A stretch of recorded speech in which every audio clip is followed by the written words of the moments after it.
I was going to tell y'all something that happened when I was in high school. I took weightlifting. I weighed less than 120 pounds.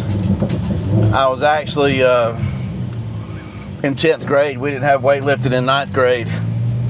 My 10th grade, I started working out, and I finally got to where we could bench 200 pounds. And that's how I got my shirt, because that's where we started getting shirts at 200, 250, 300. And then I remember proudly walking around with my 200-pound bench press shirt until one day I met a kid in the hallway that was my age. I think I was like 4 months older than him. His name was Matt.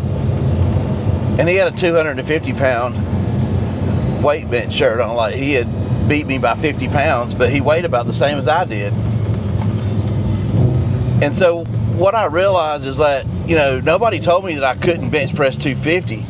I was just told if you could bench press 200, you could just get this t-shirt. And that's, you know, that's what I did.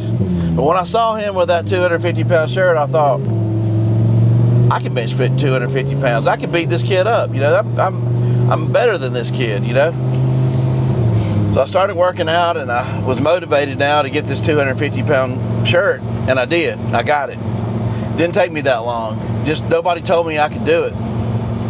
And I guess later on, after I graduated high school, I even got up to 300 pounds and even more. But that brings me to where we are now.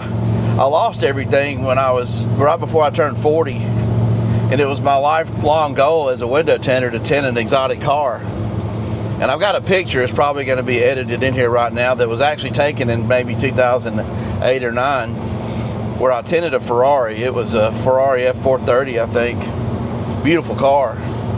And I felt like I was accomplished in life when I tinted this car, because I'd never been able to tint an exotic car. Nobody in my Alabama, Georgia area even had one, never saw one. I guess what my point is that as I got into the distribution and I got deeper into the window film industry, I guess I started noticing, you know, there's some people that are in my industry that do window tinting that have an exotic car. I'm like, oh my gosh, they own one. What the heck? So once I remembered my bench press story and my t-shirt and the kid that outdid me with a 250-pound shirt, nobody told me I couldn't be successful as a window tinter. Well, once I saw that other people could do it, I said, you know what? I'm not going to set boundaries and say that I can't do it. Well, I'm not going to tell you it was easy, but you know what? I got back up, dusted myself off, and figured it out. And so I guess here we are.